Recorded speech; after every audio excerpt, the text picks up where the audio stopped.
여호와께서 나의 절기들 여호와의 절기들이라고 하시면서 성례로 공포하여 대대로 지킬 영원한 기로로 명하신 구약 절기들의 의미, 그 절기들이 예수께서 친히 말씀하신 대로 예수 그리스도 안에서 어떻게 성취되었는가 하는 구속사적 은혜를 찾아보고 있습니다. 유월절, 무교절, 또 초실절에 이어서 오늘 네 번째 절기, 구약에서는 칠칠절 또는 맥추절이라고 했고요. 신약성경에서는 오순절이라고 불리운 이 맥추절에 대해서 살펴보면서 또 은혜를 나누고자 합니다. 초실절은 가을에 심은 보리와 밀 중 먼저 보리가 자라니까 보리 먼저 자라는 보리의 첫 열매를 거두어 감사하는 절기입니다. 그리고 이제 15절, 16절 말씀대로 그 초실절 날부터 7 안식일 이튿날, 그러니까 7, 7, 49, 그 다음에 이튿날이니까 50일이죠. 초실절로부터 50일째 되는 날을 지키는 감사 절기입니다. 안식일 이튿날이라 했으니까 언제입니까? 주일이죠, 주일. 초실절에 보리의 첫 이삭 한 단과 1년 된 흡없는 순양을 감사의 물로 드리고 계속해서 보리 추수를 하고 이어서 밀 추수를 하면서 그 추수한 밀을 가지고 새 소재를 여호와께 드리는 감사 절기, 이것이 이제 77절, 맥추절, 오순절입니다. 근데 처음 거둔 열매 중에서 아무거나 이렇게 갖다 드리는 것이 아닙니다. 출애굽기 23장 19절에 보면은 내 토지에서 처음 거둔 열매에 가장 좋은 것을 가져다가 여호와의 전에 드리라 했습니다. 이 제물을 제사를 지낼 때에 1년 된 흠없는 순양을 드리라 그랬어요. 양이 많은데 그 중에 뭘 찾아야 됩니까? 1년 된 흠없는 순양을 찾아 드리는 건 역시 짐승 중에서도 가장 좋은 것을 구별하여 드리는 것이죠. 그래서 초실절부터 7 안식일이 지난 때이기 때문에 77절이라고 하고요. 또 출애굽기 34장 22절에서는 77절 곧 맥추의 초실절을 지키라 했었습니다. 신약계에 넘어와서는 이제 사도행전 2장 1절에 보면은 무슨 절이라고 했습니까? 오순절날 이렇게 부르고 있습니다. 초실절에 분명히 우리가 맥추절이라고 하니까 자꾸만 이렇게 우리 머릿속에서 잘못 생각하고 있는 것이 뭐냐면, 아니 맥추절이면은 보리 추수를 해서 드리는 날이 아니냐, 이래서 잠깐만 이제 혼동이 되는데, 초실절은 보리 추수를 시작하면 열매를 드렸죠. 근데 왜 77절을 맥추절이라고 하느냐? 우리 이제 어르신들이니까 다 잘 아시죠. 대맥 소맥 하잖아요. 대맥 소맥. 대맥이 뭡니까? 보리. 소맥이 밀입니다. 그 밀도 보리의 한 품종입니다. 그래서 맥추라고 번역한 그 원어를 보니까 밀입니다. 밀. 그러니까 맥추절은 밀이 있죠. 초실절은 보리 있고, 오늘날 한국교회에서는 이제 7월 첫 주를 늘 맥주 감사 주일로 지키지 않습니까? 그런데 현재 도시에 사는 교인들은 이 초실절과 맥추절의 의미를 과소평가하게 됩니다. 그래서 농촌에서 보리와 밀을 추수해 드리는 감사절이라 생각하기도 하고, 조금 더 발전하는 것이 뭡니까? 한 해 반년 동안에 일용할 양식을 주신 주님께 감사하다, 감사로 드리게 됩니다. 그래서 그 중요성이 조금 약해지기도 하고, 큰 의미를 두지 않고 적당히 감사하는 이제 주일로 이렇게 지나게 되는데, 이 맥추절에는 이제 다음 시간에 이 적용을 잘 설명드리겠습니다만은, 성령론, 교회론, 구원론과 같은 기독교 신앙의 아주 핵심적인 교리가 이 맥추절 안에 담겨져 있습니다. 그런 그 맥추절에 담긴 은혜의 역사를 우리가 깨달아 안다면, 그저 보리나 밀추수, 일용할 양식을 주신 그 하나님에 대한 감사를 넘어서서 우리 구원의 주님, 오늘 우리에게 성령을 주시고 교회를 주시고 붙들어 사용하여 주신 그 은혜에 대한 감사, 기쁨과 즐거움으로 지키게 되어져 있습니다. 그래서 사도행전을 읽어보면 사도행전의 그 초대교회들이 맥추절을 지키고 있습니다. 한 예로서 이제 20장에 가면은 사도 바울이 소아시아에서 전도 여행을 다니다가도 맥추절이 되면은 예루살렘 교회로 와서 오순절을 지키는 것을 볼 수가 있습니다. 그만큼 사도 바울 역시 오순절에 대한 의미가 강한 거죠. 그래서 예루살렘 교회에 와서 꼭 지키려고 서둘러서 오는 것을 볼 수가 있습니다. 그래서 여호와 하나님께서도 21절에 보시면 이날에 너희는 너희 중에 성회를 공포하고 어떤 노동도 하지 말지니 이는 너희가 그 거주하는 각처에서 대대로 지킬 영원한 규례니라. 성회를 공포하라 그랬습니다. 설명드렸죠. 성회는 직역하면 거룩한 부름인데 거룩하신 하나님께로부터 부름받은 자들의 모임, 그러니까 뭡니까? 교회로 모이는 것이죠.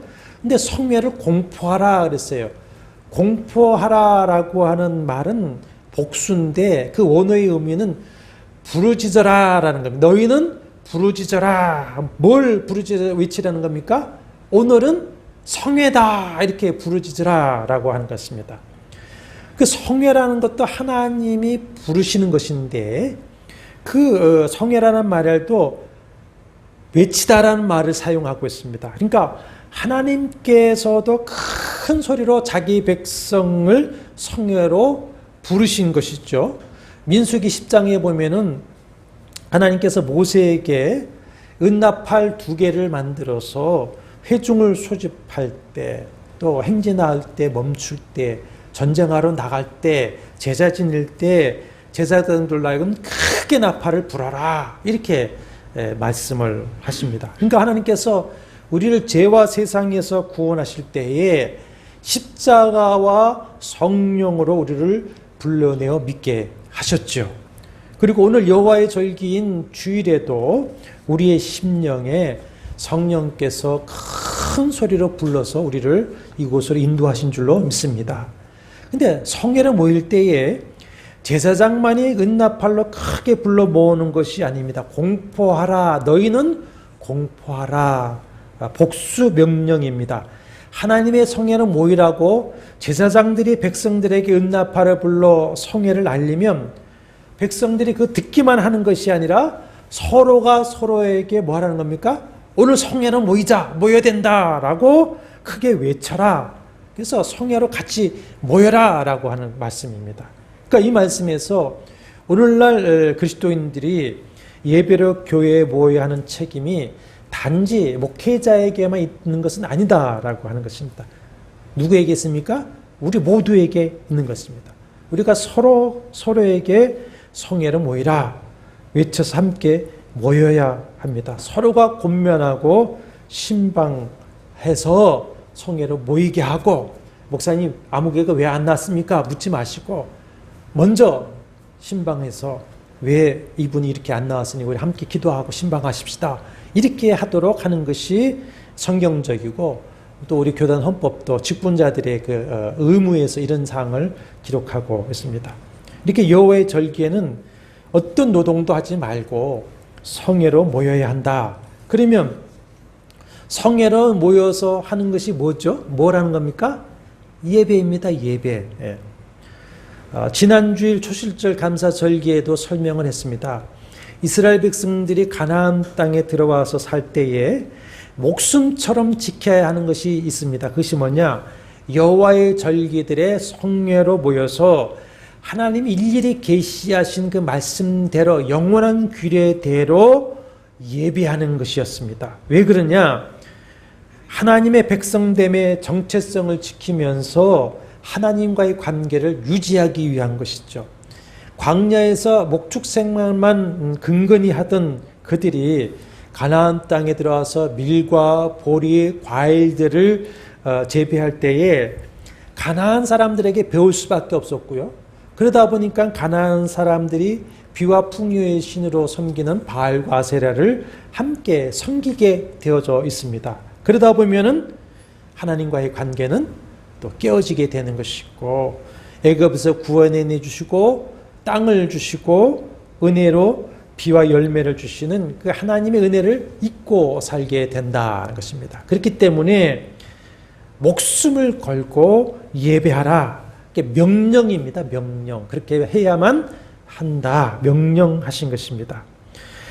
우리가 이 주일 예배 일주일에 한 번씩 돌아오니까 그 무게를 가볍게 여기는 교인들이 있는데 주일에 교회에 성례로 모여서 예배하는 것은 구원받은 하나님의 백성인 성도는 목숨을 걸고 해야 하는 것이 이 주일 예배입니다. 이것으로서 우리가 하나님과의 관계를 친밀하게 계속 이어가는 것이고 하나님의 백성됨, 내가 그리스도인됨, 구원받은 하늘 백성됨의 정체성을 스스로도 인정하고 확인하고 그러면서 하늘의 신령한 복을 받는 날인 것이죠. 예배라고 하는 그 히브리어 말에는 아바드라고 하는 단어를 사용하기도 합니다. 이 아바드라고 하는 것은 섬기다, 일하다, 봉사하다라는 뜻인데 하나님을 섬기다 할 때에 그것은 예배하는 것을 가리키고 있습니다.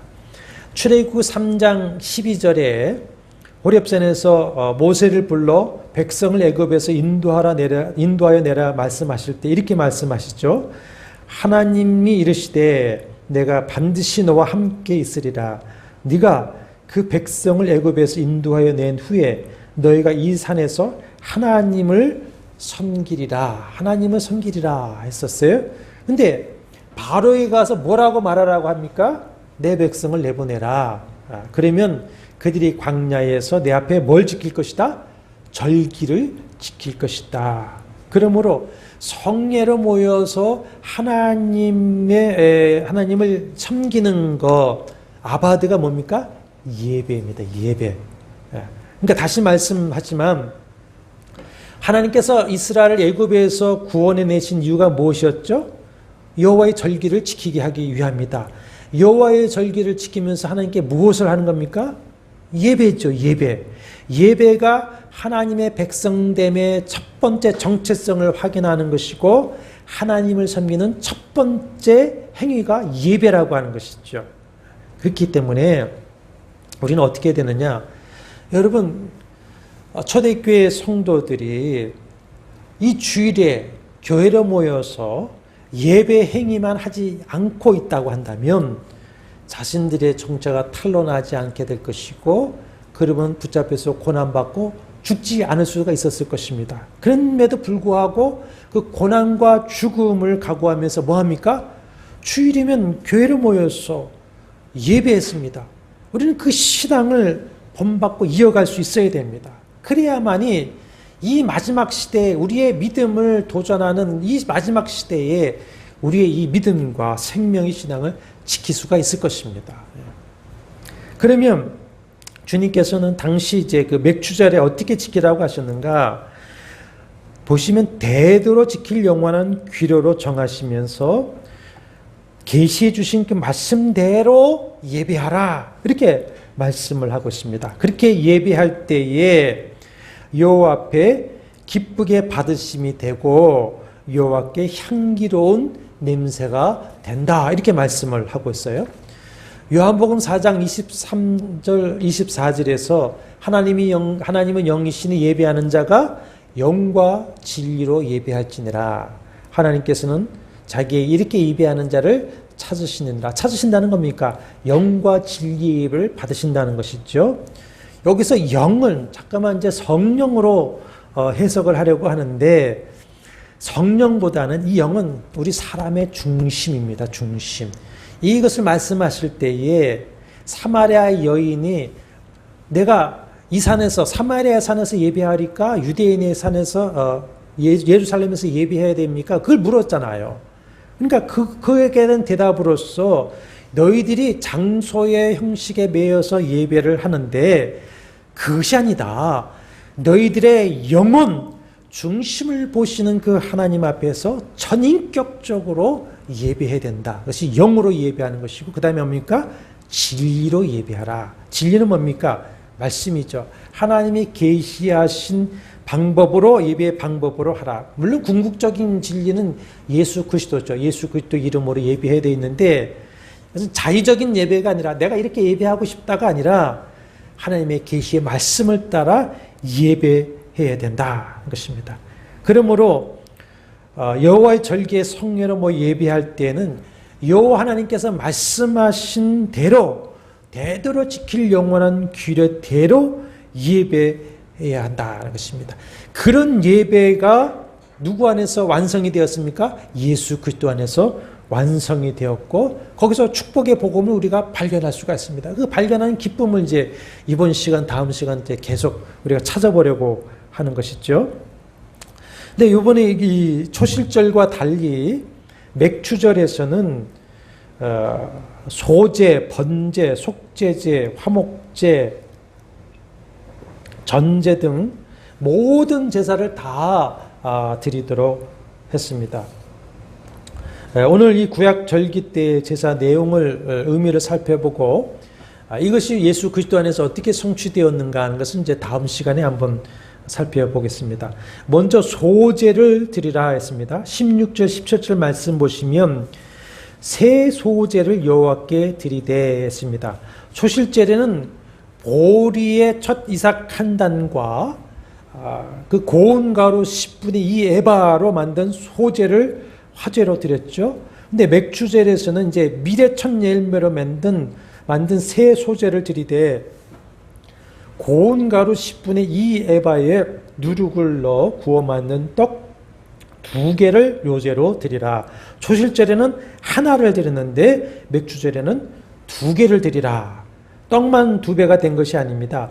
맥추절에서는 초실절과 비교할 수 없을 만큼 제물의 규모가 아주 커지죠. 보시면 초실절에는 뭘 드렸습니까? 무교병 소제 순양 하나만 번제로 드리라 했는데 맥추절에서는 18절에 보시면 1년 된 어린 양 7마리와 어린 숫소 1마리와 순양 2마리를 번제로 드리고, 자, 이것은 개인의 제사가 아니라 이제 공동제사죠.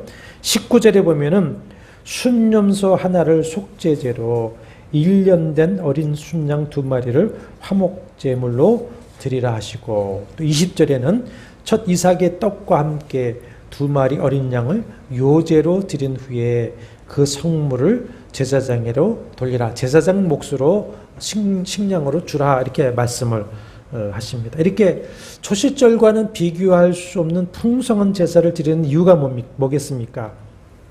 초실절부터 이제 보리를 수확하고 밀을 수확하면서 그만큼 경제가 어떻게 됐습니까? 좋아졌죠. 호전이 되어졌죠. 그러니까 초실절의 믿음으로 감사를 한 성도는 맥추절에 풍성한 수확을 거두면서 풍성한 감사를 드릴 수 있다는 것입니다. 이것은 우리가 지금 거둔 모든 것은 누구의 은혜입니까? 하나님의 은혜라고 하는 것을 인정하고 고백하면서 주신 만큼 더 풍성하게 감사하라 말씀이죠. 신명기 16장에도 이 여호와의 절기들에 대해서 또 반복해서 말씀을 하시는데, 거기에 16장 9절 이하에 보면 또 맥추절도 또 말씀을 하세요. 거기 10절에 보면은 내 하나님 여호와께서 내게 복을 주신 대로 내 힘을 헤아려 자원하는 예물을 드려라. 내 힘을 헤아려 드리라. 자칫 잘못하면은 무슨 좀 계산해서 드리라 이런 것 같은데, 그 내 힘을 헤아려라고 번역한 것의 원어는 내 손입니다. 내 손. 손은 뭘 의미하느냐? 힘입니다. 내 힘대로, 그러니까 내 힘이 닿는 대로 자원하여 예물을 드려라. 그런 말씀입니다. 출애굽기 25장 2절에 보면은 이제 출애굽한 백성들에게 성소를 지을 예물을 모금하라고 하시면서 뭐라고 하냐면, 이스라엘 자손에게 명령하여 내게 예물을 가져오라 하고 기쁜 마음으로 내는 자가 내게 바치는 모든 것을 너희는 받을지어라. 기쁜 마음으로 바치는 것을 받으라 하셨습니다. 그래서 고린도후서 9장 7절에서 각각 그 마음에 정한 대로 할 것이요 인색함으로나 억지로 하지 말지니 하나님은 즐겨내는 자를 사랑하시느니라. 한번 찾아볼까요? 고린도후서 9장 7절입니다. 고린도후서 9장 7절. 각각 그 마음에 정한 대로 할 것이요 인색함으로나 억지로 하지 말지니 하나님은 즐겨내는 자를 사랑하시느니라 하시는데, 그 6절은 이렇게 말씀하시죠. 이것이 뭡니까? 마음에 정한 대로 즐거움으로 내는 것이 곧 적게 심은 자는 적게 거두고 많이 심는 자는 많이 거둔다는 말이로다. 자, 그 많이라고 하는 말에 번호 3번이 있죠. 그 3번 나나주에 보면은 뭡니까? 복으로. 이것이, 그러니까 하나님께 즐거움으로 즐겨내는 것이 뭡니까? 복으로 심는 것이고 복으로 거두게 되는 것이다. 이렇게 말씀을 하고 있습니다. 다시 오늘 본문으로 돌아오시면 16절에 보면 소재의 떡과 함께 보십시오. 1년 된 흠없는 어린 양 7마리와 어린 수소 1마리와 순양 2마리를 번제로 삼을지니 이는 화제라 여호와께 향기로운 냄새다. 화제로 드립니다. 번제는 어떤 제사냐면 그 짐승의 가죽을 제외한 모든 것을 번제단 위에서 태워드리는 그 화제입니다. 화제. 이 번제는 무엇을 의미하느냐? 번제를 드리는 사람의 전적인 헌신입니다. 자기 전체를 하나님 앞에 헌신해 드리는 것이고 향기로운 제사다라고 하는 것은 뭡니까? 하나님이 그 사람을 받으신다. 이것이 번제의 의미입니다. 근데 이 번제의 정신은 무엇보다도 하나님과의 관계가 우선되고 귀하다고 하는 사실을 상징합니다. 다윗의 예를 들어보겠습니다. 다윗은 이 번제의 예배가 어떤 의미를 가지고 있는지 분명히 알고 번제를 드리고 있습니다. 사무엘 24장에 보면은 이제 역대하 21장도 같은 내용인데, 노년의 다윗이 이스라엘의 인구를 조사를 시키죠. 자신의 위엄을 과시하기 위해서 군사의 수를 계시하고 또 이제 세금을 낼 수 있는 자들을 파악하게 시킵니다. 이것은 뭘 자랑하는 겁니까? 자기의 업적을 자랑하고 자기의 권세를 의지하고 자랑하는 자만이고 하나님께 대한 교만의 범죄였습니다. 이것은 더 이상 이제는 하나님의 은혜를 의지하지 않는다. 하나님의 은혜를 인정하지 않고 자기의 힘을 과시하면서 자랑하면서 살아가겠다 하는 죄된 모습이에요. 여러분, 재물, 권세, 업적, 인맥, 지혜 이런 것을 자랑하면요 반드시 시험이 들게 되죠. 있습니다. 역대하 21장에 요 대목을 말씀하면서 뭐라고 말씀을 했냐면은 사탄이 일어나 이스라엘을 대적하고 다윗을 충동하여 이스라엘을 계수하게 하니라.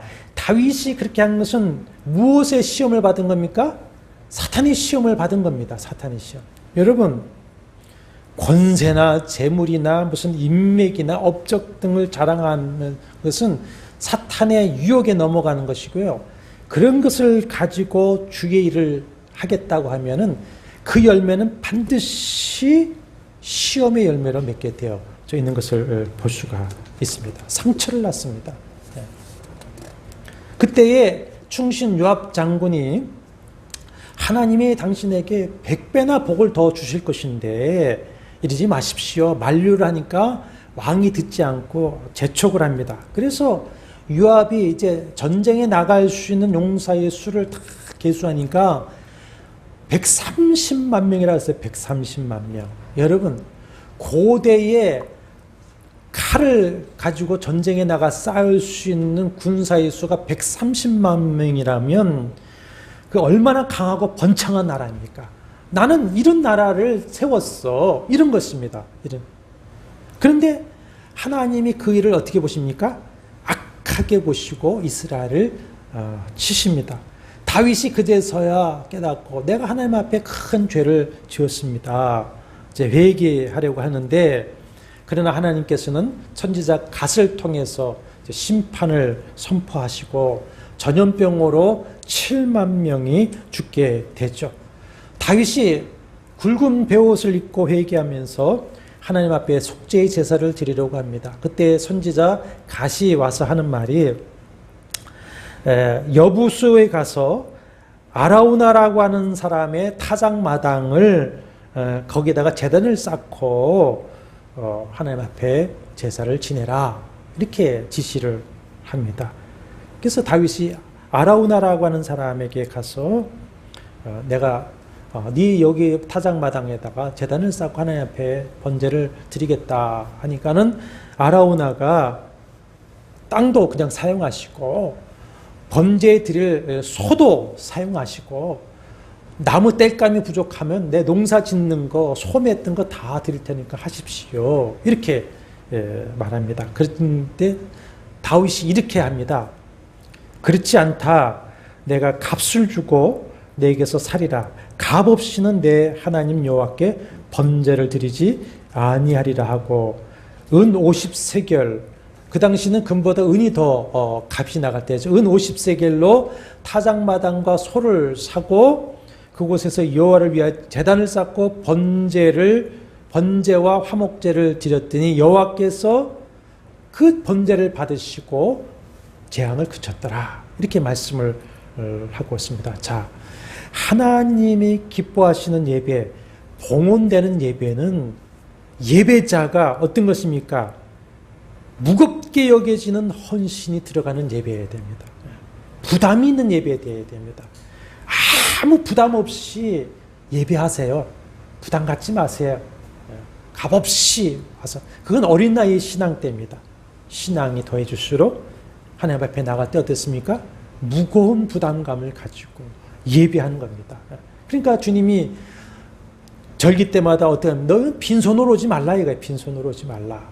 하다못해 새 한 마리라도 가루 한 주먹이라도 들고 와야지 그냥 와서는 안 된다. 이런 말씀을 하시는 것이죠. 그러므로 우리가 하나님 우리에게 주신 은혜, 구원의 은혜, 땅을 주시고 일할 곳을 주시고 기업을 주시는 은혜, 수고할 때에 열매를 맺게 하시고 수익을 얻게 하시는 은혜, 우리의 일상에 베푸시는 그 사랑의 은혜를 기억하면서 우리가 즐거운 마음을 가지고 내 힘이 닿는 대로 최선을 다해서 감사함이 예배할 때 그것이 하나님 앞에 무슨 예배가 됩니까? 하나님 기뻐 받으시는 예배가 된다.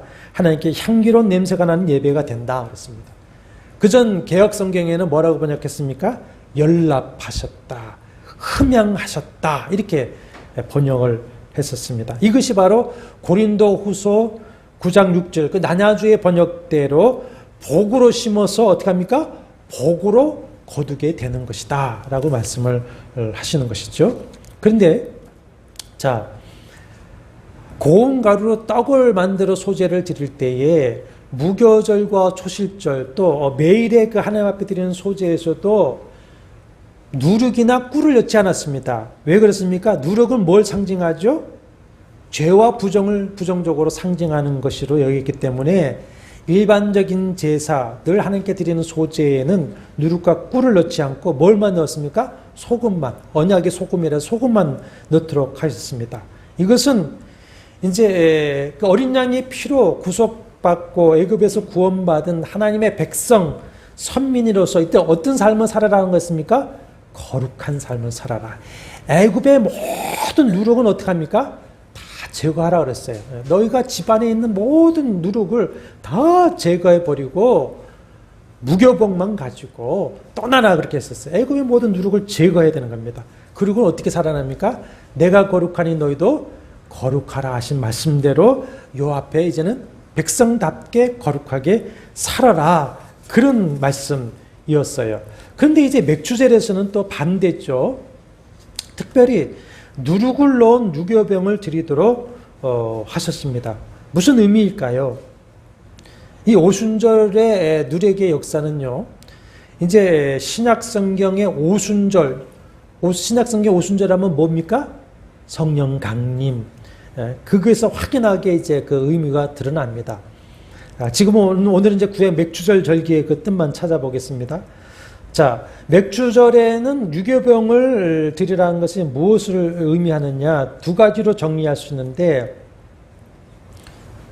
아까 무교절과 초실절에는 어땠습니까? 묵은 곡식으로 만든 누룩, 그죠? 출애굽할 때 묵은 곡식은 어떤 곡식입니까? 애굽의 누룩 곡식입니다. 애굽의 모든 상징하는 죄성을 다 옛것을 버리고 새롭게 시작하라는 것이었어요. 거룩하게 시작하라. 하지만 이제 가나안 땅에 들어왔습니다. 밀을 수확해서 끝나는 이 맥주절에는 누룩을 넣은 그 유교병을 먹음으로 해서 이제 하나님이 약속으로 주신 그 땅에서 뭐로 살아가는 겁니까? 나그네가 아니라 정착민으로서 이제 살기 시작하면서 일상으로 돌아가는 겁니다. 초실절부터 계속해서 보리를 수확하고 밀을 수확하는 그 추수의 그 절기들을 쭉 지나다가 이제 맥주절을 지내면서 유교병을 드리고 유교병을 먹으면서 어떻게 되는 겁니까? 일상으로 돌아가는 겁니다. 그러니까 무교병은 특별한 것이죠. 하나님께 드릴 때. 근데 일상일 때는 무교병을 먹지 않죠. 유교병을 먹습니다. 그러니까 유교병은 일상으로 돌아가서 이제는 어떻게 감사하라? 일상생활에서 일용할 양식을 주시는 그 은혜에 대해서 너희가 감사하며 살아라.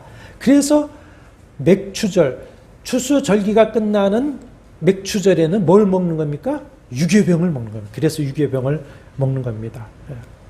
그래서 21절 보시면 하반절에 너희가 그 거주하는 각처에서 대대로 지킬 영원한 규례. 각처에서 뭡니까? 자기의 삶에서, 그런 거 자기의 삶에서, 일상의 삶에서 이제는 하나님께 감사하며 살아라. 이것이 맥주절에 유교병을 드리고 유교병을 먹는 의미가 되는 것입니다. 이렇게 소제를 번제로 드리고, 둘째는 속죄제와 화목제를 드립니다. 속죄제는 그야말로 죄를 회개하는 피제사였죠. 절기에 참여하는 모든 백성의 죄를 회개하며 사유하심을 받고, 그 다음에 속죄제 다음에 뭡니까? 화목제를 드리죠. 화목제를 드리면서 하나님과 화목하고, 그 화목제물은 전체를 불태우지 않습니다. 기름 부분을 하나님께 화제로 드리고 나머지 고기들은 어떻게 합니까? 같이 공동 식사, 잔치를 하는 겁니다. 제사장과 예배를 드리는 사람과 또 예배를 모이러 온 사람들, 그러니까 예배, 아까 뭐라 했습니까? 공포하라, 다 모이게 하라.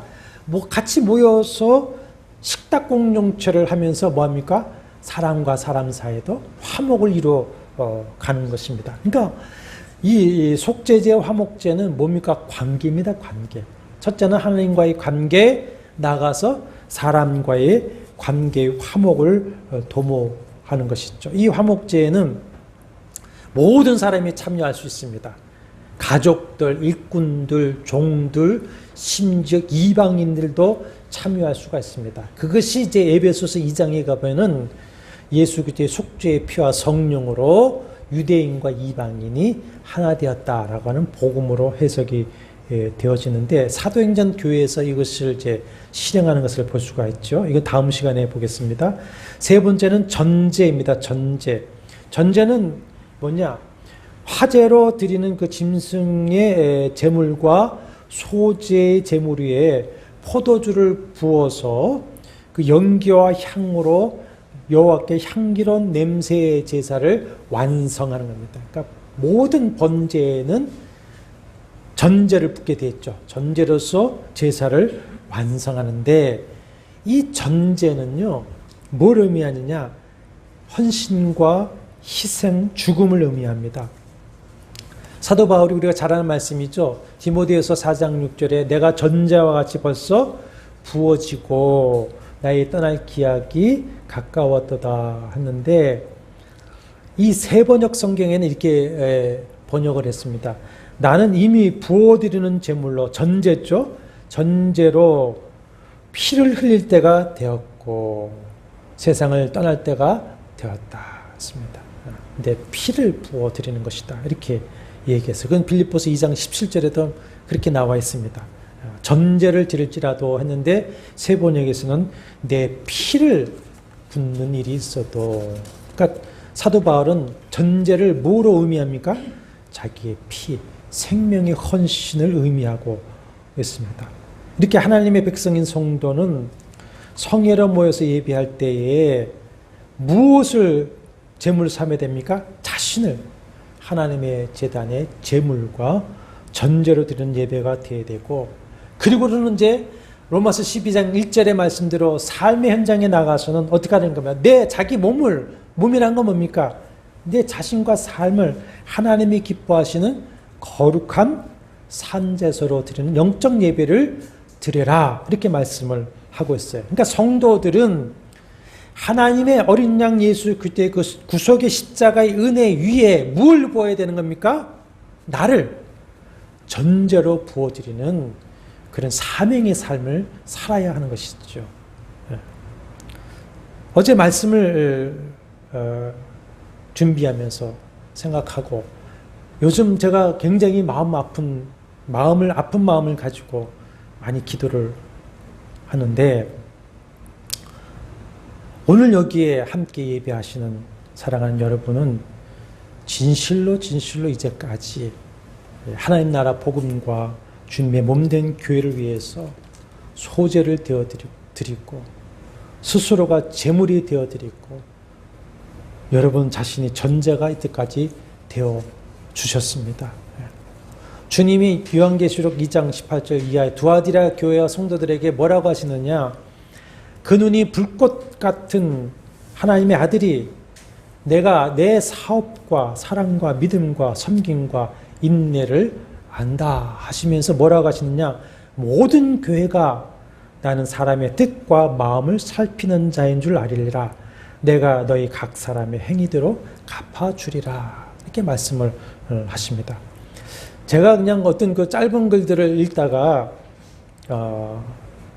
제 마음에 다시 이렇게 한번 새긴 짧은 글이 있습니다. 무슨냐면 절대로 잊으면 안 되는 사람 네 가지입니다. 절대로 잊으면 안 되는 사람 네 가지.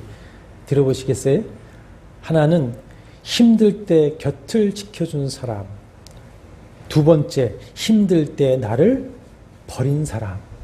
세 번째, 잘 되었을 때 같이 기뻐해 준 사람. 네 번째, 안 되었을 때 나를 비난한 사람. 자, 교회가 힘들고 어려울 때, 그리고 목사가 힘들어할 때에 함께 곁을 지켜주는 여러분, 저는 절대로 잊지 않을 겁니다. 잊지 못합니다. 그건 주님도 마찬가지라고 듣습니다. 계시록의 그 교회들에게 하신 말씀을 볼 때에 보십시오. 교회라고 하는 것은 주님께서 당신의 피로 값을 주고 사신 당신의 몸입니다. 생명입니다.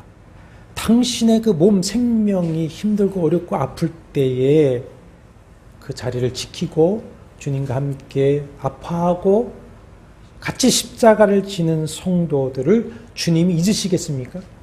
절대로 잊지 아니하실 줄로 믿습니다. 주님은 아십니다.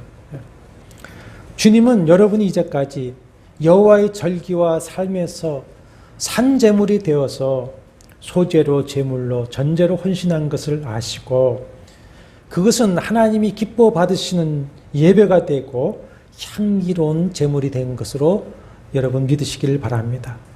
제자들에게 말씀하신 것 같이 영생과 함께 이 땅에서 복이 여러분의 남은 생애와 여러분 자녀들에게 있을 줄 믿으시길 바랍니다. 다음 시간에 이 맥주절기가 예수 그리스도에서 어떻게 성취되어서 오늘 우리 교회와 성도가 있게 되었는가, 그것을 더 알아가면서 주님의 충만한 은혜 속에 들어가는 시간이 되기를 원합니다. 주 예수 그리스도의 은혜와 하나님의 사랑과 성령의 교통하심이 너희 무리와 함께 있을지어다. 아멘.